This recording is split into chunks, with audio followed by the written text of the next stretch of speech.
Shayla, Betwabu, Great Rising. Okay, y'all, we are live. I'm sorry about the little bit of delay this morning. There was an invoice that we had to get sent out first thing, so we just realized it. So the customer was waiting for us. So sorry about that because that project is starting today. Nikki, Betwabu. Time for the day, YouTube. Okay, y'all, let's go ahead and get started. All right.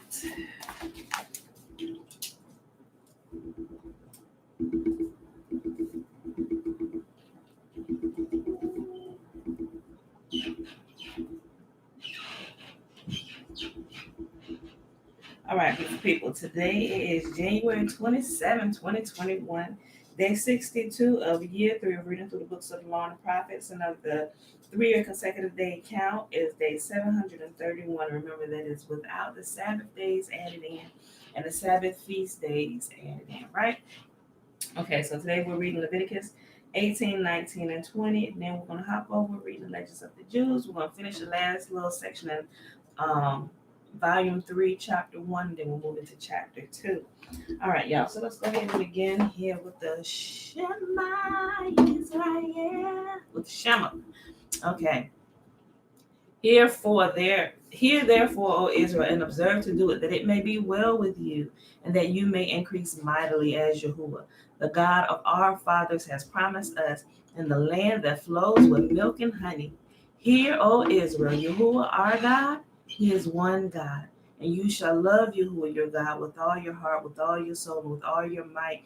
And these words which I command you this day shall be in your heart, and you shall teach them diligently unto your children.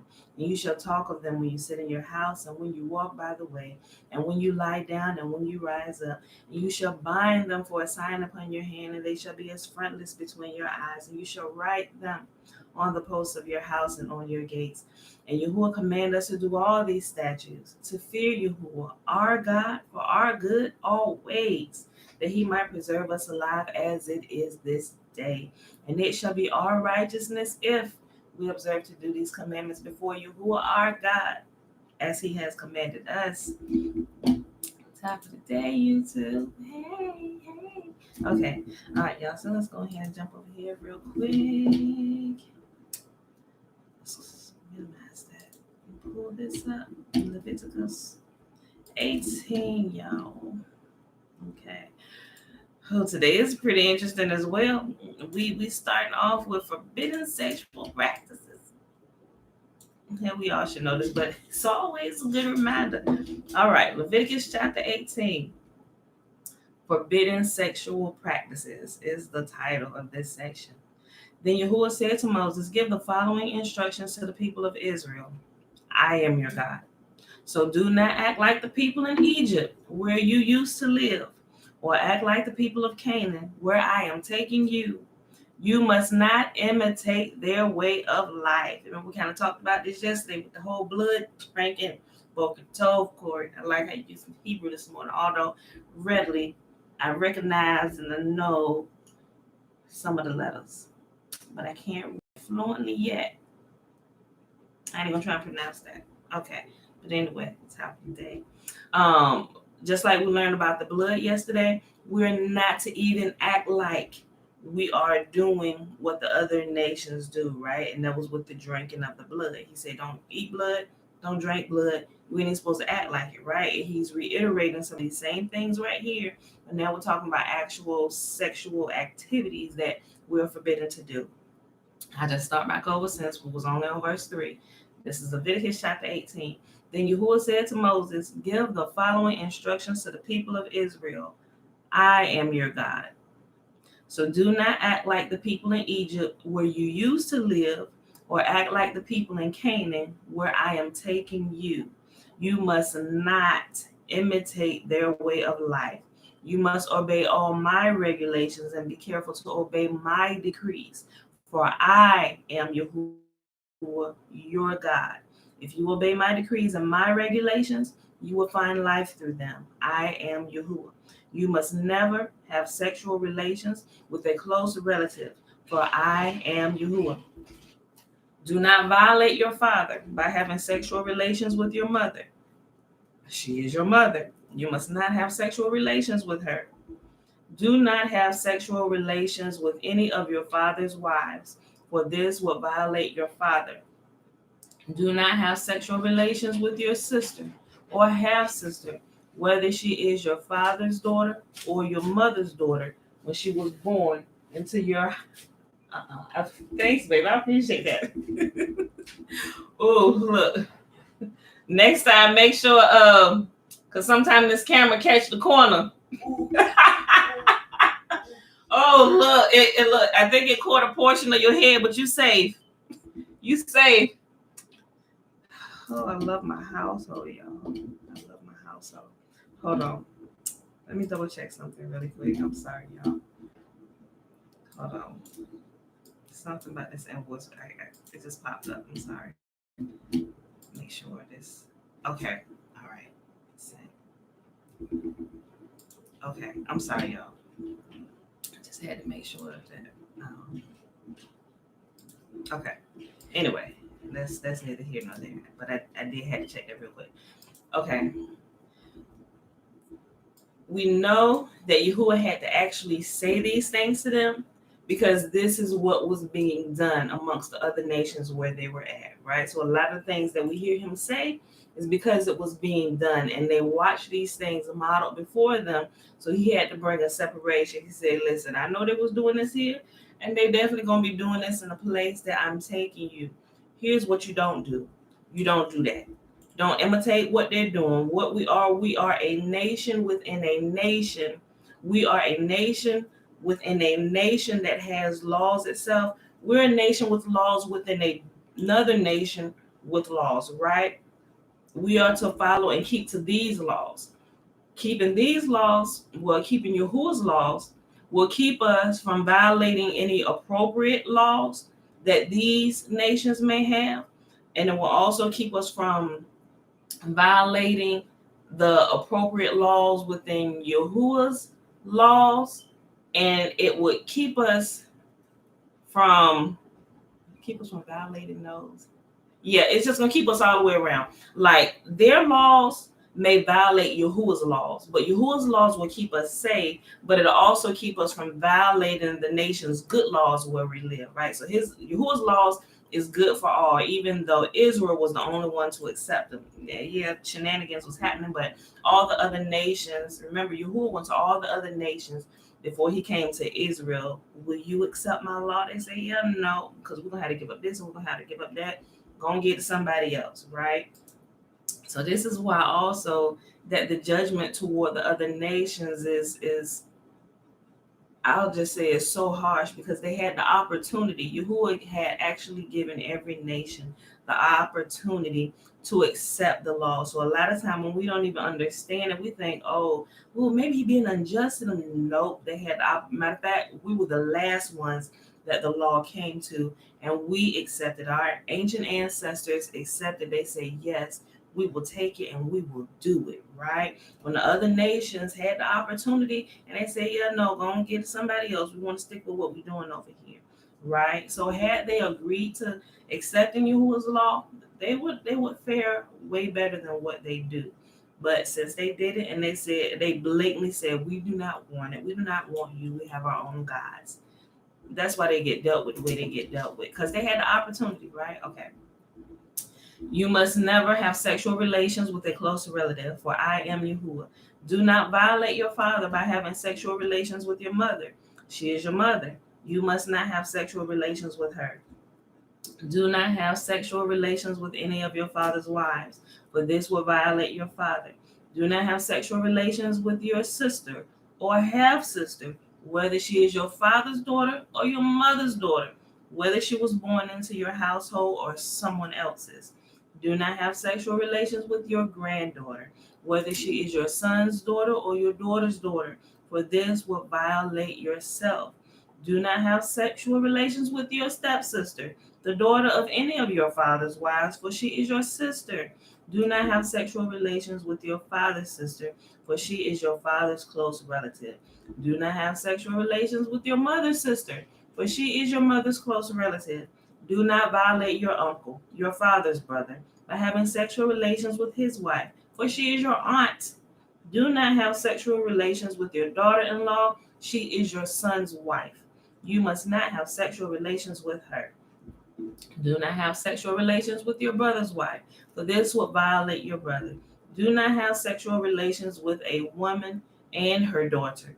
Do not take her granddaughter, whether her son's daughter or her daughter's daughter, and have sexual relations with her. They are close relatives, and this would be a wicked act. So a lot of times, sometimes we think, now I understand now by some of these laws that Yahuwah has given, sometimes we have those questions like, "Ooh, wouldn't that be incest?" Yes, it would be, and especially according to Yahuwah. So what does that mean when we don't quite understand it? That means we are missing information somewhere down the line, or something was taken out or not canonized with the rest of the information that would even lead us to believe that Yahuwah would be causing his people to commit incestuous, I said it right? To commit incest, right? Yahuwah said all this is forbidden. They are wicked acts. While your wife is living, do not marry her sister and have sexual relations with her, for they would be rivals, right? And some of this stuff actually happened in Israel, like Judah sleeping with Tamar, his son's wife. Even though his son was dead, that was still his daughter-in-law, right? We also see what happened between Rachel and Leah. Although that was not Jacob's fault, it really wasn't. He was tricked, right, by Laban. So some of these things, it wasn't necessarily, I can't say that. In some cases, it was the man. In some cases, it was the woman. In some cases, in the case of Rachel and Leah, it was the women's father who tricked Jacob because they were twins, both of them. Really beautiful. Rachel just had weak eyes. They cut out the lights at the ceremony, but people tried to warn them. They was like, "Hey Leah, hey Leah." And Jacob was thinking, "Hey Leah, what song is this they're singing?" They trying to tell you, bruh, they did trick you. That's not Rachel, that's Leah. But if y'all want there for that part, you can read that in Jasher, or you can actually read that if you got the book. You can read that towards the beginning at that portion. It's in volume 1. But you can find it in Jasher, which makes this story in the Bible that we have canonized a lot more clear on how such things could happen, right? They just left parts out, right? Okay. Do not have sex. Hold on, here we go. Okay, I'll read this again. While your wife is living, do not marry her sister and have sexual relations with her, for they would be rivals. Do not have sexual relations with a woman during her menstrual impurity. Remember, we talked about this yesterday. Today is where he told them, don't do this, right? Do not defile yourself by having sexual intercourse with your neighbor's wife. Do not permit any of your children to be offered as a sacrifice to Molech, for you must not bring shame on the name of Yahuwah. I am your God. Do not practice homosexuality, having sex with another man as with a woman. It is a detestable sin. A man must not defile himself by having sex with an animal. And you will wonder why he need to put this in here, because all of this was going on, y'all. All of this is still going on. A man must not defile himself by having sex with an animal, and a woman must not offer herself to a male animal to have intercourse with it. This is a perverse act. Do not defile yourselves in any of these ways. For the people I am driving out before you have defiled themselves in all these ways. Because the entire land has become defiled, I am punishing the people who live there. I will cause the land to vomit them out. You must obey all my decrees and regulations. You must not commit any of these detestable sins. This applies both to the native-born Israelite and the foreigners living among you. Bang! Watch that corner. You see the response? Do you want me to adjust it? What? Who's that? Jeremiah? Yes. Tell your dad to look at the email from Stephanie. Ask him, did he want me to adjust it? I was just about to say, if you ain't got nothing on, don't come across that corner. Go ask him if he needs me to adjust the email. Hurry up. He's in the shop. still yell it through the door. All these detestable activities are practiced by the people of the land where I am taking you, and this is how the land has become defiled. So do not defile the land and give it a reason to vomit you out, as it will vomit out the people who live there now. Whoever commits any of these detestable sins will be cut off from the community of Israel. So obey my instructions and do not defile yourselves by committing any of these detestable practices that were committed by the people who live in the land before you. I am your God. All right, so remember how it always says the righteous inherit the earth.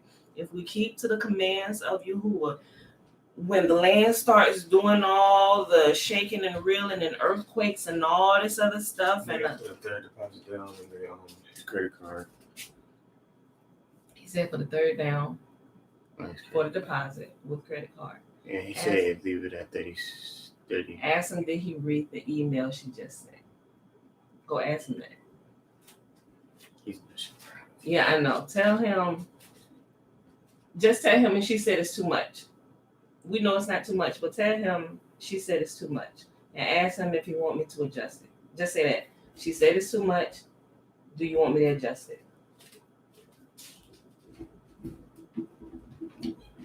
Okay, so this is how when you commit unnatural sins and everything, the laws that Yahuwah has already set in place for the land, you will end up cutting yourself off, because as these things, you got to remember, everything in nature, everything in the world has an angel assigned to it, right? Everything that's being done, there are recorders everywhere. So you do not get away with any of your sins that you think you're getting away with, right? So he's reading there right now. Okay. So you do not get away with anything. And when it's time for the portion of the land where you live at to be purged, whether it's through disease, famine, catastrophes, whatever you are doing, if it violates the laws of the most holy, you're going to find yourself being outside of that glory cloud, and you're going to begin to be plucked off. People die before their time, freak accidents, people dying from bee stings, different things like that. Why? The land is vomiting you out. So we must be really careful to keep to Yahuwah's commands, y'all. I'm telling you, if one thing don't get you, the next plague will. So I'm just saying, keep to Yahuwah's commands, and we keep our life, right? And not just us for real, but everybody else for real. Although they rejected it, we got our own laws and stuff, but Yahuwah's laws, he calls them the laws for his people, but all human beings on this earth really should be his people. He created us all, right? But people decided, yeah, we don't want you to be our creator anymore. We're going to make us our own gods. And by default, they cut them own selves off, right? Okay. Leviticus chapter 19. Yahuwah also said to Moses, give the following instructions to the entire community of Israel. You must be holy because I, Yahuwah, your God, am holy. Each of you must show great respect for your father and mother, and you must always observe my Sabbath days of rest. I am Yahuwah, your God. Do not put your trust in idols or make mental images of gods for yourselves. I am Yahuwah, your God. When you sacrifice a peace offering to Yahuwah, offer it properly so you will be accepted by Yahuwah. The sacrifice must be eaten. The sacrifice must be eaten. Sacrifices are eaten. It's food. We're preparing food. Thank you, Father. Unless it's a burnt offering, then it's burnt completely up. Right? Sweet smell and savor before Yahuwah. When you sacrifice a peace offering to Yahuwah, offer it properly so you will be accepted by Yahuwah. The sacrifice must be eaten on the same day you offer it or on the next day. Whatever is left over until the third day must be completely burned up. If any other sacrifice is eaten on the third day, it will be contaminated and I will not accept it. Do not cut that game on. Y'all go get yourselves together and you can eat, then we'll get school done first. The sacrifice must be eaten on the same day you offer it or on the next. Whatever is left over until the third day must be completely burned up. If any of the sacrifice is eaten on the third day, it will be contaminated, and I will not accept it. Anyone who eats it on the third day will be punished for defiling what is holy to Yahuwah and will be cut off from the community. When you harvest the crops of your land, do not harvest the grain along with the edges of your field, and do not pick what the harvesters drop. It is the same with your grape crop. Do not strip every last bunch of grapes from the vines, and do not pick up the grapes that fall to the ground. Leave them for the poor and the foreigners living among you. I am Yahuwah, your God. It's some in my room on my dresser. I cannot find it. Okay, well, give me a minute. I get it for you. Do not steal. Do not deceive or cheat one another. Do not bring shame on the name of your God by using it to swear falsely. I am Yahuwah. Do not defraud or rob your neighbor. Do not make your hired workers wait until the next day to receive their pay. If you have employees, you got a business, pay them people on time. When they showed up to work for you on time, pay them people on time, right? Let me tell you something. I know sometimes, especially when you're a small business, like when we're just starting out, a lot of times we didn't even pay ourselves, but even to our own hurt, a lot of times when our bills was kind of piling up because we were being paid slow by some of our vendors, we always paid our people on time. Even if we needed to go borrow against something so we could make payroll, we made sure our people was paid on time. Even when we didn't pay ourselves and we got months behind until things start picking up, we always paid our people on time. That is not something anybody will ever cry out against the Most High against us, because He said, if you don't pay them people on time, the people you hired to come work for you, He said, when they cry out to me, I'm going to listen to them and I'm going to come after you. We don't want no smoke with Him. Whatever we need to do, we always make sure our people was paid on time. I'm telling you. Okay. Do not steal. Do not deceive or cheat one another. Do not bring shame on the name of your God by using it to swear falsely. I am Yahuwah. Do not defraud or rob your neighbors. Do not make your hired workers wait until the next day to receive their pay. Do not insult the deaf or cause the blind to stumble. You must fear your God. I am the Lord. Do not twist justice in legal matters by favoring the poor or being partial to the rich and powerful. Always judge people fairly. Do not spread slanderous gossip among your people. Do not stand idly by when your neighbor's life is threatened. I am Yahuwah. Do not nurse hatred in your heart for any of your relatives. Confront people directly so you will not be held guilty for their sin. Do not seek revenge or bear a grudge against a fellow Israelite, but love your neighbor as yourself. I am Yahuwah. You must obey all my decrees. Do not make two different kinds of animals. Do not plant your field with two different kinds of seed. Do not wear clothing woven from two different kinds of thread. He's talking about a mixture. He said, don't mix stuff. He said, if I wanted it mixed, I would have mixed it. Everything I made was perfect. Do not mix things, right? If a man has sex with a slave girl whose freedom has never been purchased, but who is committed to become another man's wife, he must pay full compensation to her master. But since she is not a free woman, neither the man nor the woman will be put to death. The man, however, must bring a ram as a guilt offering and present it to Yahuwah at the entrance of the tabernacle. The priest will then purify him before Yahuwah with the ram of the guilt offering, and the man's sin will be forgiven.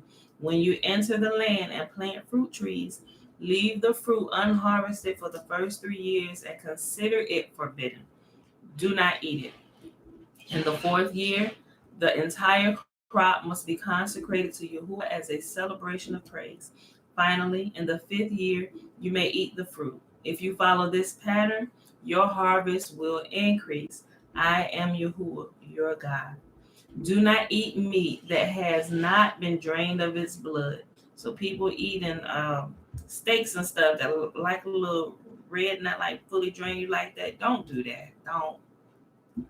Do not eat meat that has not been drained of its blood. Do not practice fortune telling or witchcraft. Do not trim off the hair on your temples or trim your beards. Do not cut your bodies for the dead. Do not mark your skin with tattoos. I am Yahuwah. Do not defile your daughter by making her a prostitute, or the land will be filled with prostitution and wickedness. Keep my Sabbath days of rest and show reverence towards my sanctuary. I am Yahuwah. Do not defile yourselves by turning to mediums or to those who consult spirits of the dead.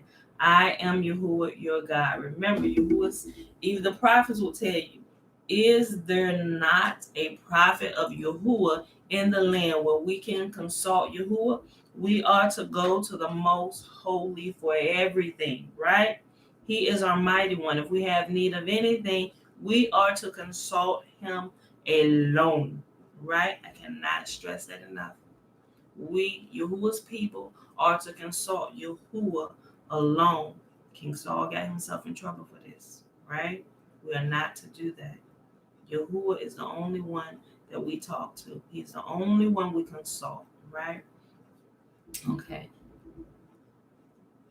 Do not defile yourselves by turning to mediums or to those who consult the spirits of the dead. I am Yahuwah, your God. Stand up in the presence of the elderly and show respect for the aged. Fear your God. I am the Lord. Do not take advantage of foreigners who live among you in your land. Treat them like native-born Israelites and love them as you love yourself. Remember that you were once foreigners living in the land of Egypt. I am Yahuwah, your God. Do not use dishonest standards when measuring length, weight, or volume. Your scales and weights must be accurate. They must be balanced. Your containers for measuring dry materials or liquids must be accurate. I am Yahuwah, your God, who brought you out of the land of Egypt. You must be careful to keep all my decrees and regulations by putting them into practice. I am Yahuwah. Okay. Last chapter, y'all. Leviticus chapter 20. Punishments for disobedience. Okay, we decide we ain't gonna keep this. Okay, let me tell you what's gonna happen, right? Yahuwah said to Moses, give the people of Israel these instructions, which apply both to native Israelites and to the foreigners living in Israel. If any of them offer their children as a sacrifice to Molech, they must be put to death. The people of the community must stone them to death.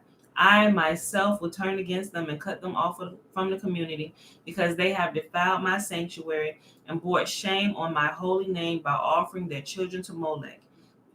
And if the people of the community ignore those who offer their children to Molech and refuse to execute them, I myself will turn against them and their families and will cut them off from the community. This will happen to all who commit spiritual prostitution by worshiping Molech. Now, let me just pause here just for a second, just in case you have not caught what was happening. You got to get rid of half your clothes. Poly and cotton blend shopping time. Dana, listen here, y'all. I think most of you know who Molech is, right? He was a god that the other nations they worship, right? And to appease for their sins, they would offer their children, the blood of their children, right? They range from babies all on up. They weren't just small babies, right? They were babies. They were toddlers. They were the teenagers. You know, some of them walk and talk like, no, don't offer me up. I'm leaving this nation. Where's the nation whose God is Yahuwah, right? Listen, Yahuwah said, do not do this. And they did this to I guess to also atone for their sins, right? But if y'all understand what is going on with Molech and what they're doing, it will also help you to see some leaven that has been added through the scriptures, right? If Yahuwah says, do not offer your children up, right?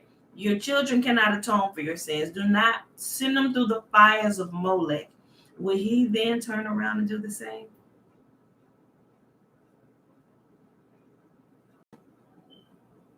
Bueller? Anybody? Did y'all catch what I just said? If he said, do not cause your children to die to atone for your sins, you cannot offer your children up. Matter of fact, it's going to get into this a little bit more. And also in the books of the prophets, he said, do not do this. Human sacrifice is an abomination to me. If human sacrifice is an abomination, and he also says that the righteous cannot die for the wicked. He said it is an abomination. He said the wicked shall die for their own sins. Would he then turn around and do that same thing? See how we get all discombobulated when we don't hear the words of Yahuwah himself? Because if you keep on reading and you get over down further throughout the book where Yahuwah doesn't even speak anymore, they have him saying 1 or 2 lines, right? But everything that is being said, if you're not familiar with what the Most Holy has said out of his mouth and what he requires, you get it all wrong, because everything is the complete opposite. They're doing every single thing that he said not to do, even offering the righteous for the wicked to atone for their sins. He said this will never happen. He said that is an abomination. The righteous can never die and atone for the sins of the wicked. People don't get that. And when you tell them that, it's like we are blaspheming, right? So we got to go back. Who is the authority, right? Is it the Creator himself? Or is it those who are regurgitating his words, but flipping them around? It's like a very, very, very, very, very bad game of telephone. What Yahuwah said is not being said here. And what's being said here, the misinformation here, is being done by the masses. When Yahuwah opens your eyes to that, it's like I'm telling you, it's the great deception. We talked about it a little bit yesterday. It's the great deception. Everything is completely flipped around. And if you don't read it, that's why they say, oh, the Old Testament is done away with. You don't even need to read it no more because it's all fulfilled over here. Yeah, I'm going to check you and see if what you're saying is true. And they strategically pull different things.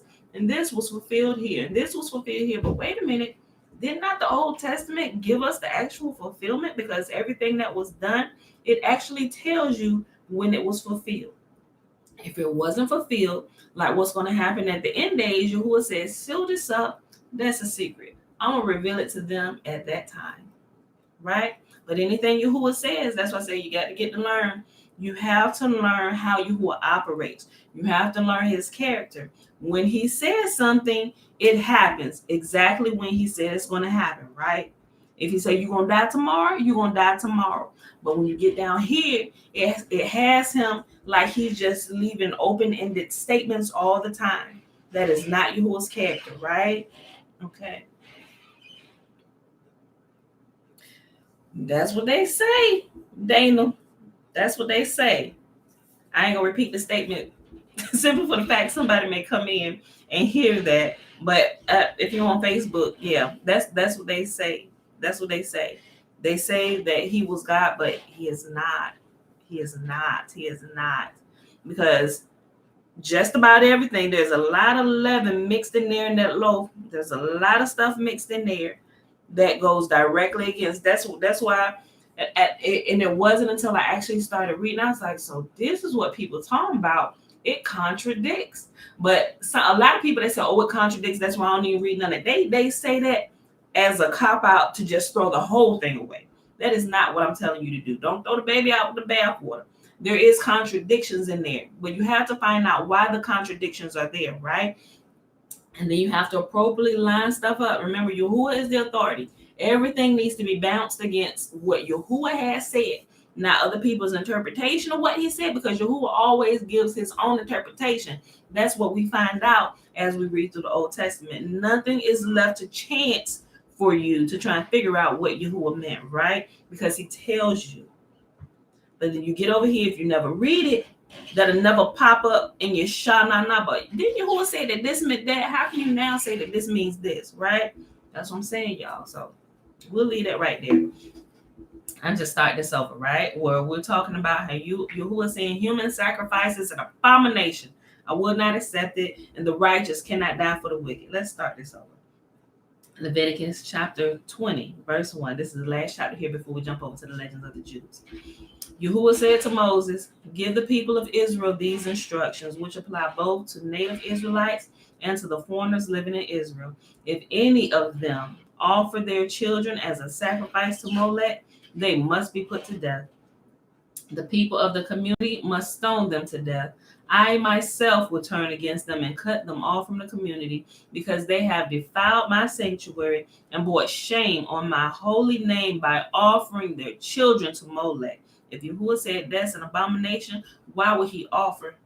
Why would he do that? Why would he do that, right? He would not. And if the people of the community ignore those who offer their children to Molech and refuse to execute them, I myself will turn against them and their families and will cut them off from the community. This will happen to all who commit spiritual prostitution by worshiping Molech. I will turn against those who commit spiritual prostitution by putting their trust in mediums or in those who consult the spirits of the dead. I will cut them off from the community. So set yourselves apart to be holy, for I am Yahuwah, your God. Keep all my decrees by putting them into practice, for I am Yahuwah, who makes you holy. Anyone who dishonors father or mother must be put to death. Such a person is guilty of a capital offense. If a man commits adultery with his neighbor's wife, both the man and the woman who have committed adultery must be put to death.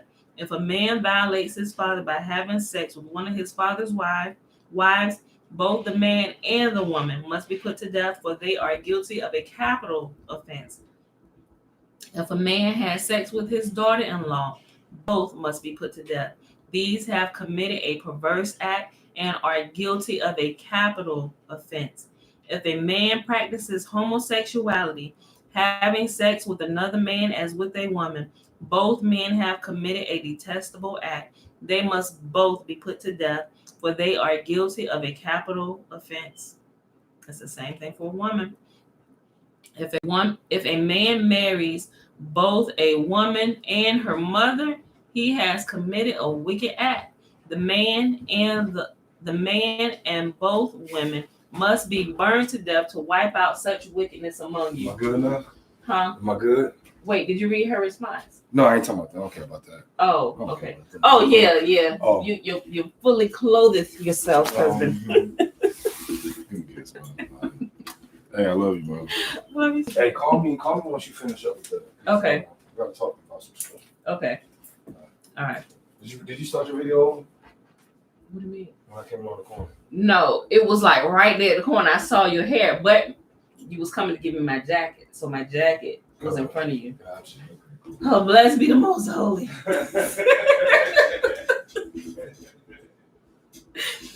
Okay. Oh, that was funny. Oh, wow. Okay.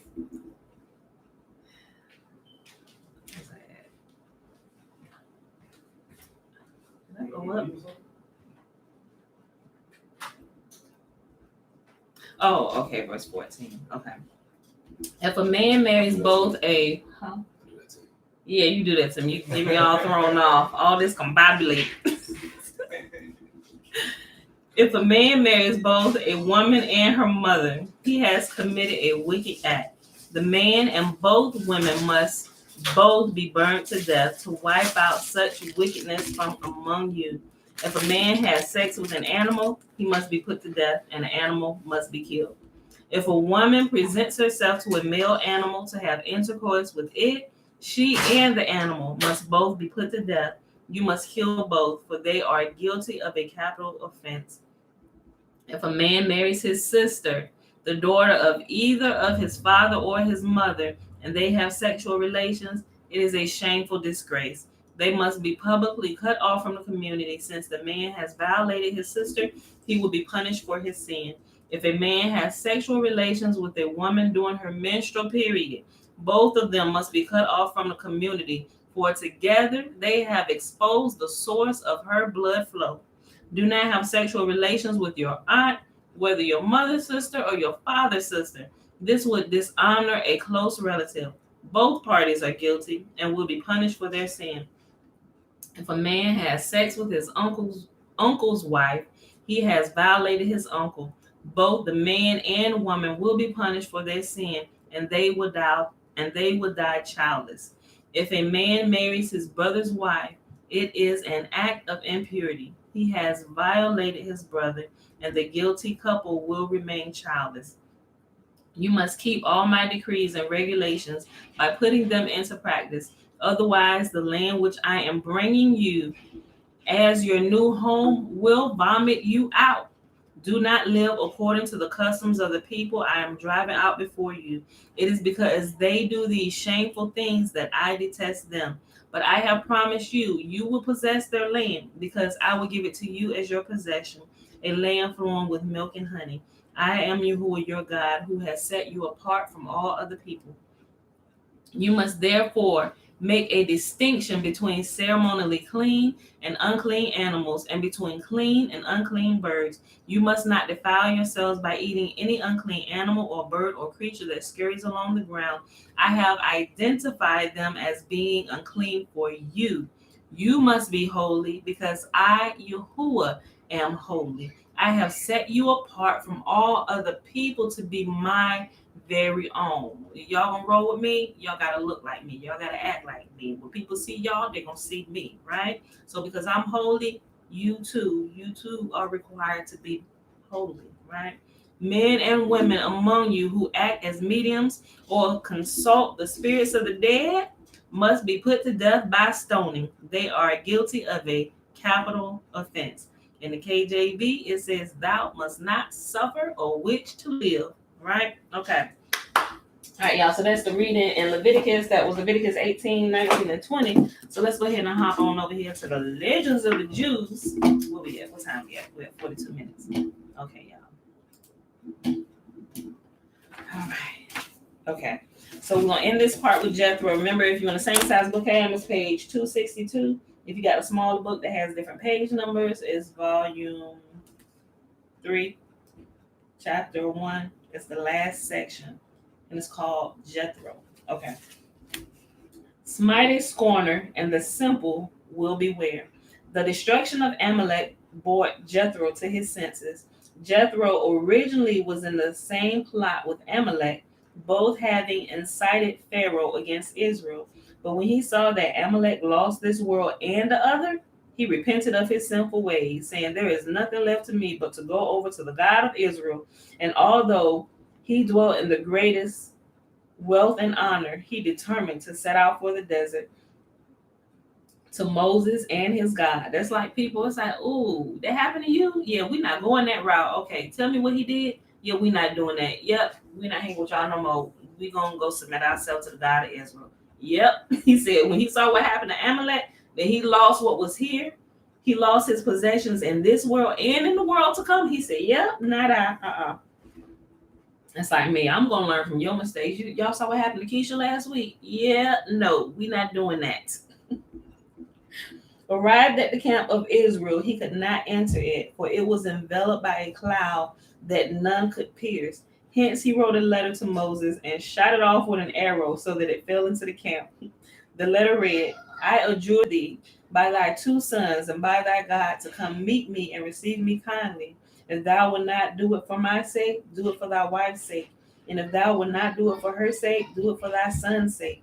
For Jethro brought with him his daughter Zipporah, and from whom Moses had been divorced, as well as her 2 sons, her only children, for after her separation from Moses, she had wed no other man. Y'all be quiet.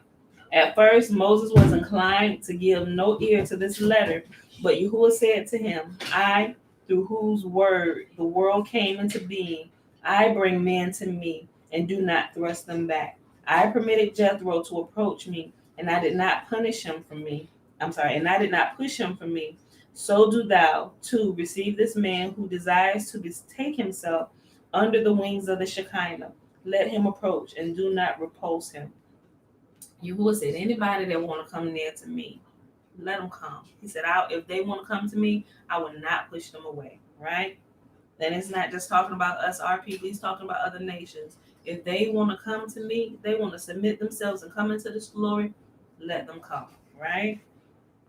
And it'd be good for us to remember that, especially because I see some of our people waking up, and I get the anger. I really do, because I was there with that whole anger for like a couple days. But you was like, you cannot stay there, right? And I see a lot of our people. I call them the hate rooms, right? You'll see them, they preaching madly on corners and yelling at people. They got stuck in that anger when they realized what has happened to us, right? You will say you cannot stay there. You got to keep going, right? And so that's how I was able to progress so fast within a year's time, right? Just within a year's time. Yahuwah herewith taught Moses that one should repulse with the left hand and beckon on with the right. Moses, Aaron, Nadab, and Abihu, together with the 70 elders of Israel, carried with them the sacred ark, hastening to welcome Jethro kindly. And Moses so honored his father-in-law as to make an obeisance before him and kiss him. Before Moses told his father-in-law of the great miracles Yahuwah had wrought for Egypt, such as the exodus from Egypt, the cleaving of the sea, the rain of manna, and the rest, he offered him the greeting of peace. For great is peace that precedes event. What? For great is peace that precedes. Oh, they got it. It says event. It should be even. Okay. For great is peace that precedes even the praise of Yahuwah. After the great peace greeting, Moses, to draw his father-in-law nearer to true faith in Yahuwah and his revelation, began to relate to him the miracles that Yahuwah had wrought for them at the exodus from Egypt, during the passing through the Red Sea, and during the war with Amalek. He said, moreover, in the manner that Yahuwah gives us, we perceive the taste of bread, of meat, of fish, and sort of all the dishes that are out of the well that Yahuwah gives us. We draw a drink that possesses the taste of old wine as well as new, of milk and of honey. In short, of all the beverages that exist, we shall, Moses continued, receive 6 other gifts from Yahuwah: the land of Israel, the future world, the new world, the sovereignty of David, and the institution of priests and Levites. When Jethro heard all of this, he determined to become a Jew and believe in the only God. And although he felt a pang at heart upon hearing that the Egyptians had perished, for no one should scoff at a heathen before a proselyte who was not a Jew of 10 generations standing. Still, he burst into a song of praise to Yahuwah for the deeds he had done for one of his people. For the deeds he had done for his people. In truth, it reflects shame upon Moses and the 60 myriads of Jews that they had not given thanks to Yahuwah for the release from Egypt until Jethro came and did so. He said, praise be Yahuwah who delivered Moses and Aaron, as well as the whole nation of Israel from the bondage of Pharaoh, that great dragon, and of the Egyptians. Truly, great is Yahuwah before all gods, for whereas formerly not a single slave succeeded in escaping from Egypt, he led 60 myriads out of Egypt. There is no God whom I had not at some time in my life worshipped, but now I must admit that none is like the God of Israel. This God had not been unknown to me heretofore, but now I know him better. For his fame will sound throughout the world, because he visited upon the Egyptians exactly what they had planned to undertake against Israel. They wanted to destroy Israel by water, and by water they were destroyed. With sacrifices and a feast was the arrival of Jethro celebrated. For after he had made the burnt offering not far from the bush of thorns, that had been unscathed by fire, Jethro prepared a feast of rejoicing for the whole people, at which Moses did not consider it below the dignity to wait on the guests in person. In this, he followed the example of Abraham, who in person waited on the three angels, though they appeared in the guise of idolatrous Arabs. Abraham, like Moses, sought to follow the ways of Yahuwah, to provide each according to his wants, and to grant everybody what he lacks, whether he be a righteous man or an idolater who through his sins conjures up Yahuwah's wrath. To this feast the people sat down according to their tribes. They ate, drank, and were merry, while Aaron and Jethro and their relatives sang songs of thanksgiving to Yahuwah and praised him as the creator and donor of their lives and their liberty. At the same time, they gave due appreciation to Moses, through whose courage everything had happily come to pass. In his words of gratitude to Moses, Jethro also gave expression to many glorious eulogies on the people of Israel, but he especially extolled Moses, who through difficulties and dangers had shown so much courage in the salvation of his friends. And that is the end of chapter 1. So we'll go ahead and start over here in chapter 2, the installation of the elders. Oh, let me say something real quick, y'all. I know it's going to be a while. It's going to be a while. Oh, yes. Oh, remember I was just talking about how the Torah was offered to all the nations before it was offered to Israel. And before, it's been at least a month now. I had jumped ahead a little bit just to kind of read that portion. We are coming back upon that portion. It's like 1, 2, 3, 4. It's 4 pages away, y'all. So we actually read it December, because I date everything. We actually read it on December the 15th, 2020. That's when we read about how all the other nations, when Yahuwah went to all the other nations and said, will you accept my Torah? They said, no, go and get it to somebody else. We already got gods that we worship. Like, how do you say to the creator of the entire living world and the creator of you, human beings, right, tangible and intangible, how can you say to him, no, we don't want you to be our God. We got gods. Gods that we've made with our own hands. Gods that, man, come on. Like, people, sounds pretty limited, don't it? Yeah, very limited. Give me some on that. That sounds pretty limited. Wait a minute, can I? I'm almost done. Hold on, wait a minute. What's the next here? Yes, it is, son. It's just the check out there. I see somebody with blues, but I think it's just the brown ones today. Okay. The installation of elders. All right, so we'll probably get to that because tomorrow the Sabbath, so we actually may start on that. I want to say, we'll probably get to this where everybody else refused the Torah on, I think we'll be there on Saturday. Okay, so chapter 2, this next section, the installation of the elders. Oh, something else I wanted to say.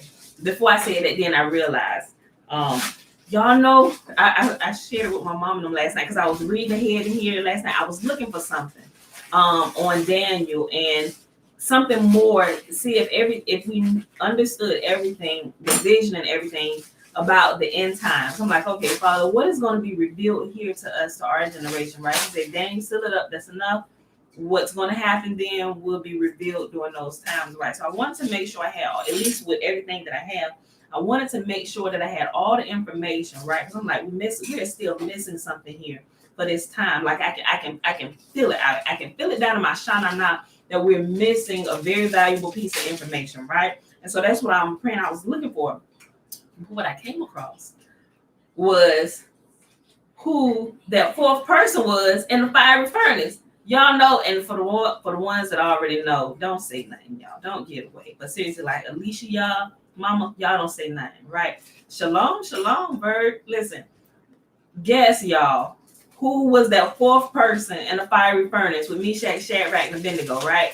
Let me tell y'all something. When I tell you that the canonized 66 books is literally like the summation of the bigger story, because Nebuchadnezzar actually, when he saw that fourth person in there, some of his words was cut off, right?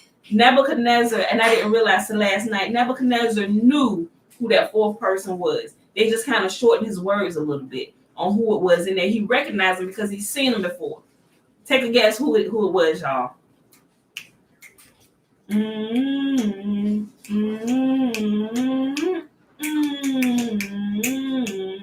Boom, ba-dum, boom, boom, boom, boom. We got one answer. Anybody gonna guess on YouTube? I give you a big hint. It's not who the church teacher was in there. The church teacher that it was JC inside the fire that showed up. It wasn't JC. Yes. Okay. It wasn't Abraham. It wasn't Joshua. It was none other than the angel Gabriel. Nebuchadnezzar knew him because he saw him when they was at that big war with King Sennacherib. He said, I know him. I seen him at, no, it wasn't Daniel. It was the angel Gabriel, right? There is a whole scene, a whole conversation that was left out right there, even with Yahuwah and what they were actually going to do to save them from the fire, right? I just kind of, it's here. It's all the way towards like the middle of volume 4, right? Just give you real quick. They was like, look, you see what's about to happen down here, you know, because every time something about to happen, the angels run back, yeah, you see what's about to happen. Yahuwah said, don't worry, I'm going to espouse this case. We got this, right? And so the angels was like, well, what about this and what about this? He said, no, we don't want to do that because this is going to turn out like this and they're going to think is this. So Yahuwah has a perfect answer for every single thing, right? So what they did, the angel Gabriel went down and they cooled off the fire from the inside and he stayed in there with them, right? The 3 Hebrew boys knew who he was. Anyway, they was in there talking. They cooled it off from the inside while the outside continued to remain blazing hot, right? So anybody who had gotten close to it was still burning up. But that's how it was. They cooled it down. He got in there and he cooled it down from the inside. There were actually a couple of angels talking. Yahuwah said, Gabriel, you go. But anyway, if you go back there, if you have it, just jump back there. It's in a section about Daniel. And you can just kind of read through and get the rest of the story that was left out. So when you would get that portion, it's like, oh, well, that made sense over here in the Bible with this part and here. Okay, so King Nebuchadnezzar knew who he was. And I say Nebuchadnezzar, kids, VeggieTales, and they call King Nebuchadnezzar Nebuchadnezzar. But anyway, I just wanted to say that I was so excited about that. I was like, oh, I found out who the 4th person was. So I had everybody guessing last night. I said, no, wrong, guess again. Everybody got to give me one good guess. So, but anyway, all right, y'all. Let's go ahead and read this little section so we can get out of here. Okay. Chapter 2, the installation of the elders. Jethro, who had come to Moses shortly before the revelation on Mount Sinai, stayed with his son-in-law for more than a year. In the first months, however, he had no opportunity of observing Moses in the capacity of judge, for Moses spent time from day to day. Hold on. There's some typos in here sometimes and I catch it. Okay. For Moses spent the time from day to day of the revelation to the 10th day of Tishri almost entirely in heaven. Hence, Jethro could not be present at a court proceeding of his before the 11th day of Tishri, the first day after Moses returned from heaven. Jethro now perceived how Moses sat like a king upon his throne, while the people who brought their lawsuits before him stood around him. This so displeased him that he said to his son-in-law, why sittest thou thyself alone, and all the people stand by thee from morning even until evening? Moses answered, because the people come in unto me and inquire of Yahuwah. It is not in my honor that they stand, but in honor of Yahuwah, whose judgment they would know. When they are in doubt over a case of clean or unclean, or when there is a dispute between two parties which they desire to have settled it exactly according to the law or in conformity with a compromise, they come to me. And when the parties at dispute leave, they part as friends and no longer enemies.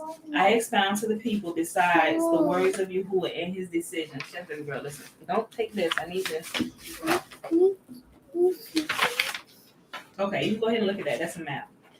On the day that Moses again took up his activity as a judge, and Jethro had for the first time the chance of observing him, came the mixed multitude with the pleas that they, like the other Israelites, wanted their share in the Egyptians' booty. Moses' method, first seen by him in practice, struck Jethro as most absurd, and he said, therefore, the thing that thou doest is not good. Through delicacy, softening his real opinion, it is bad too. It is not good. The people, he continued, will surely unbraid thee and Aaron and his two sons Nadab and Abihu and the 70 elders if thou continue in this fashion. If thou wilt hearken now unto my voice, thou wilt fare well, provided Yahuwah approves of my plan. This is that thou shalt be the vessel of revelations of Yahuwah, and shalt lay the revelations of Yahuwah before the people as often as thou receive them, so that they may understand the exposition of the Torah as well as its decisions. And thou shalt instruct them how to pray in the synagogues, how to tend the sick, and how to bury their dead, how to render services of friendship to one another, how to practice justice, and how, in some cases, not to insist on strict justice. But as for trying the people as a judge, thou shouldest, in accordance with thy prophetic insight, choose men that are possessed of wisdom, fear Yahuwah, modesty, hate covetousness, love of truth, love of humanity, and a good name. And these shall devote all their time to trials and to the study of the Torah. If Yahuwah approve my plan, then wilt thou and Aaron and his sons and the 70 elders and all the people dwell in peace. This counsel of Jethro's found great favor in Moses' eyes. I don't know who. I think it's dirt from when Dad walked back in here. We gotta sweep it up in a minute.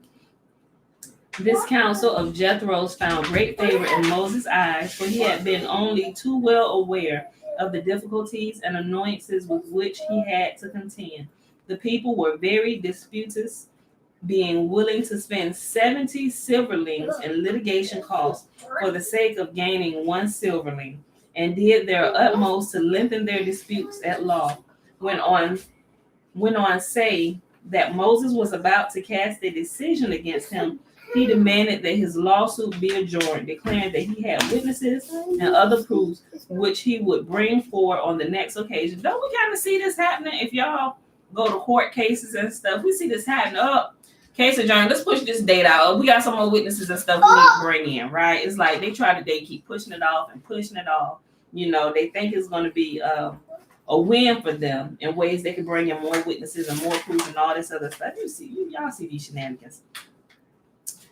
But they were not merely litigious and They were not merely litigious and disputations. It says disputations.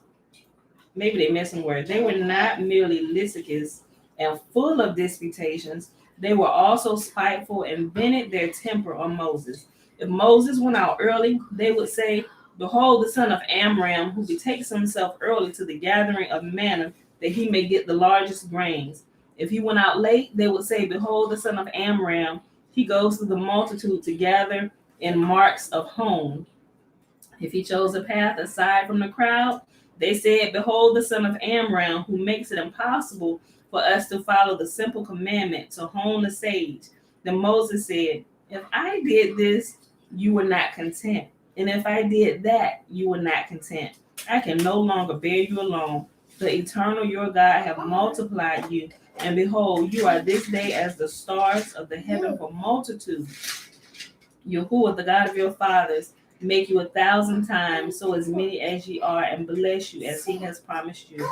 The Israelites were not content with this blessing of Moses and said to him, oh, our teacher Moses, we do not desire thee to bless us. We have had much greater blessings given to us. Yahuwah spoke to our father Abraham, I will bless thee, and in multiplying, I will multiply thy seed as the stars of the heavens, and as the sand which is upon the seashore, and thou dost limit our blessings. Moses cried, I am only a creature of flesh and blood, limited in my powers. Hence is my blessing limited. I give you my blessing, but the blessing of Yahuwah remains preserved for ye, and he will bless you unlimitedly and multiply you as the fish of the sea and the sands on the seashore, as the stars in the sky and as the plants on the earth. Mommy. Yes. You make soup. Give me a second. After he had bestowed his blessings upon them, he asked them to propose capable, pious men, that he might appoint them as judges and leaders over them. He said, if a man were to present himself to me as a candidate for this position of honor, excuse me, I alone should not be able to decide what tribe he belonged and whence he came, but you know them, and hence, Bella, and hence it is advisable for you to propose them. Do not think, however, that I must abide by your choice, for it depends solely upon me whether or not I shall appoint them. We got a few more sentences, y'all. We'll be done. The people were very eager to carry this plan of Moses into execution and requested him to settle the matters as quickly as possible. But their motive was self-interested, for every one among them said, Moses will now appoint about 80,000 officials. If I myself should not be among them, surely my son will be, and if not, he my grandson. And with a gift of some kind, it would be an easy matter to induce such a judge to look after my interests at the court. Moses, of course, was not deceived about their true sentiments.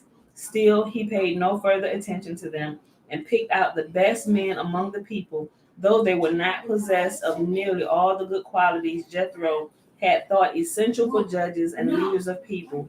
With kindly words, he invited them to assume their offices and said, blessed are ye that are judged worthy of being leader of the children of Abraham, Isaac, and Jacob, of a people whom Yahuwah called his friends, his brothers, his flock, and other titles of love.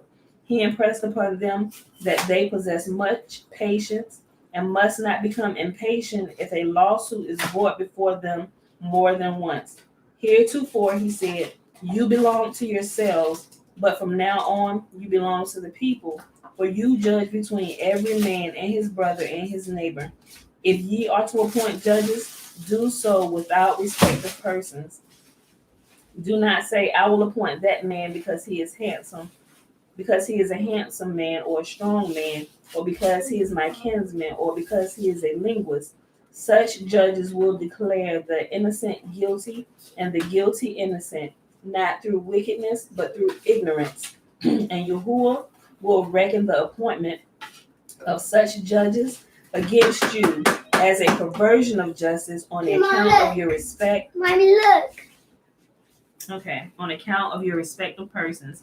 If a wicked man or a poor man come before you to court, do not say, why should I insult the rich man for so small a matter? I would rather give judgment in his favor and then outside of court tell him to give the poor man what he demands as he is in the right. But do not, on the other hand, if the poor man is in the wrong, say the rich man is obliged to assist the poor man anyhow.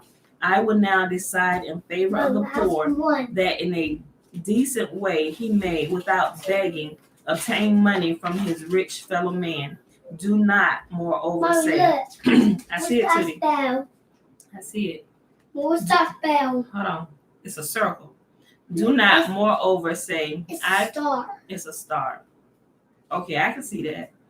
Do not, moreover, say, I fear to pronounce judgment, lest that man kill my son, burn my barn, or destroy my plants, for the judgment is Yahuwah's. After these admonitions, Moses instructed the new judges in legal procedure in both civil and criminal cases, and at the same time urged the people to deny the judges the veneration due him. For great is the importance of justice. For him who hates it, there is no remedy. But the judge who decides conscientiously is a true peacemaker for the will of Israel, of the commonwealth, and indeed of all living creatures. So we must not pervert justice at any moment. No matter what type of leadership position you are in, you are expected to do proper justice at all times. It don't matter whether they're rich or poor. If the rich was in the wrong, he should be judged appropriately. If the poor is in the wrong, he should be judged appropriately. We are not to take bribes because bribes pervert justice. It perverts the heart, and it has people hold sway over the righteous decisions that should be given. Some people think they can pay their way out of everything. Yahuwah said this should not be so. That's why there should be, like you see the United States hold these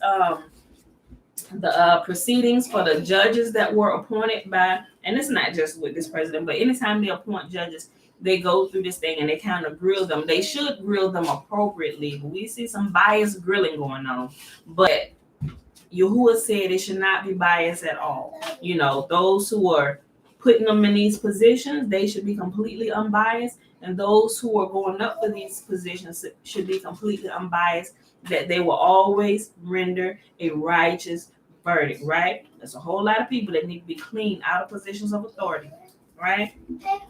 But Yahuwah will do that, right? All right. Okay, beautiful people. So that was our reading for today. That was the Legends of the Jews, page 262 through 265.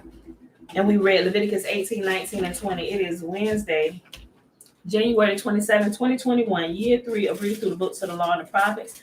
And of the 3-year consecutive day count, day 731. And remember, that is without the Sabbath days added in and the feast day Sabbath days added in. If they were, guys, we'd be well into the 800 day count. So, but with that being said, we're done for the day. Remember, we won't be here tomorrow because we are observing the Sabbath. So let's go ahead and do the blessing, which is found in Numbers chapter 6, verses 22 through 27. Beautiful people. Remember, the first 21 verses is the Nazarite vow. Nazarites can be men or women, right? Okay. And Yahuwah spake unto Moses, saying, Speak unto Aaron and unto his sons, saying, On this wise you shall bless the children of Israel, saying unto them, May Yahuwah bless us and keep us. May Yahuwah make his face to shine upon us and be gracious unto us. May Yahuwah lift up his countenance upon us and give us his peace. And they shall put my name upon the children of Israel, and I will bless them. Who? Yahuwah. Mom. Put his name on us, and he Mom, himself will come and bless I'll us. bake it. Thank you, baby girl. Okay, you can bake that later. All right, y'all. So with that being said, let me just double check questions. Thank you, everybody, for hanging out, joining here on YouTube, Facebook. All right, y'all. So if there are no questions, get out of here. Gotta go. Enjoy your day, and I will see y'all bright and early Friday morning, 7:15 a.m. Eastern Standard Time. Peace. Bye.